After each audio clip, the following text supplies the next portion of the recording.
Hi friends, or should I say new friends.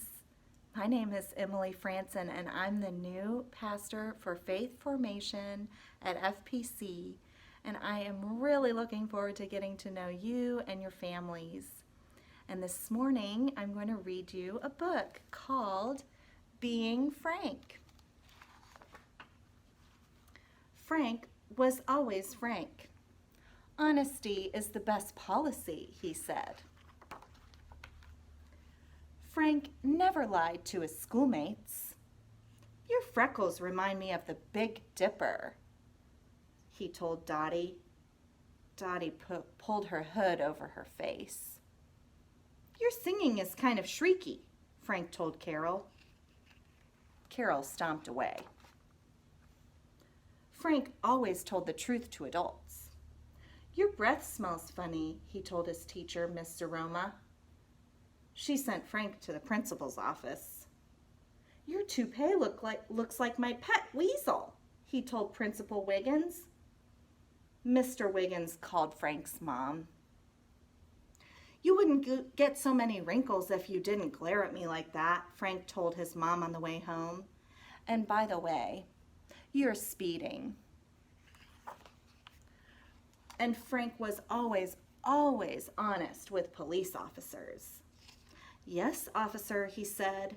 She knew how fast she was going. I told her. Frank was very proud of being Frank. But other than police officers, adults weren't as impressed with Frank's honesty as he thought they should be. You'll have wrinkles too one day, Mom said, rubbing on some lotion. Some things are better left unsaid, said Mr. Wiggins, adjusting his toupee. You don't have to say everything you're thinking, said Miss Zaroma, popping a mint into her mouth. Frank's schoolmates weren't impressed either. My freckles do not look like the Big Dipper, Dottie said, and my mother says I shouldn't listen to you. I'm still going to sing in the talent show at the school carnival tomorrow, but I'm not going to ride the Ferris wheel with you, Carol told Frank. But we always ride the Ferris wheel together, Frank whispered. Everyone was upset, and now Frank wasn't so happy either. Frank clipped his toenails and alphabetized his bug collection, but he didn't feel any better, so he walked down the block to Grandpa's house. Grandpa Ernest was on the porch clipping his toenails. Incoming, he yelled. Frank ducked. What's up, Frank? Grandpa said. Everyone is mad at me for being frank. I'm not sure honesty is the best policy anymore. That used to happen to me too, said Grandpa. Mrs. Peacock walked by and straightened her massive hat. It's new. Do you like it, Ernest? Frank thought the hat looked like a flower store on Mrs. Peacock's head. Well, Grandpa said, there are an awful lot of flowers up there, but my favorite is the purple one in the middle.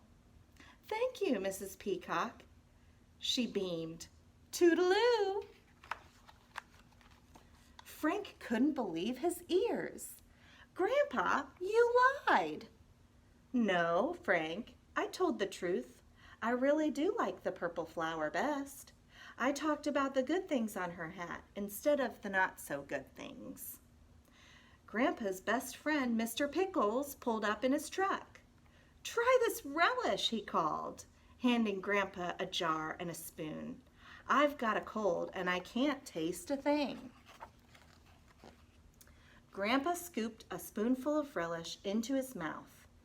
His nose twitched, his eyes watered, his hair stood on end. Give it to me straight, Ernest, said Mr. Pickles. I can't sell it if it's no good. Grandpa wiped his eyes. More sugar, less pepper. Mr. Pickles grinned and shook Grandpa's hand. Back to the drawing board. Thanks for your help. Grandpa, he didn't get mad at you. That's right. Grandpa drank some water. He asked me for the truth, and I gave it to him. Frank sighed. So I shouldn't give the truth unless someone asks for it? You should always give people the truth, Grandpa said. You just have to find the right way to serve it.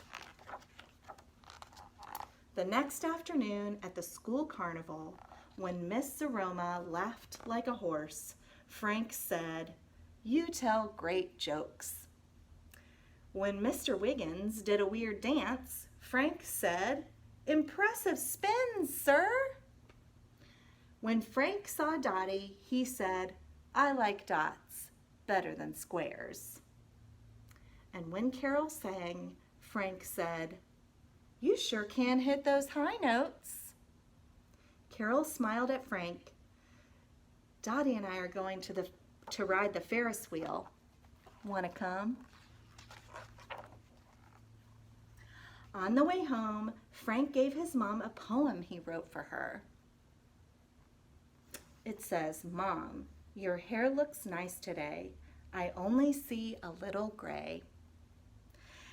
And when she smiled, Frank decided not to mention the wrinkles around the corners of her mouth. The next day, while Frank helped Grandpa in his garden, Mrs. Peacock stopped by again. "You were right," she said to Grandpa. "That other hat had too many flowers." Just then, Mr. Pickles arrived with a new jar of relish for Grandpa to try. "Excuse me a moment," Grandpa said to Mrs. Peacock. "So what do you think of my hat?" Mrs. Peacock asked. But this time, she wasn't asking Grandpa. She was asking Frank. Frank looked at Grandpa on the porch with Mr. Pickles. Grandpa was taking another spoonful of relish, and he wasn't drinking any water. Frank knew just what to say. "I've never seen a hat like that before. It must be one of a kind." "Thank you," Mrs. Peacock beamed. "Toodaloo." "So how is it being Frank today?" Grandpa asked. "Well, Grandpa, I still think honesty is the best policy," said Frank.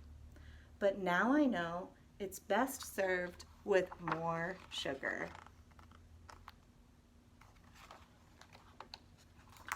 And less pepper. The end.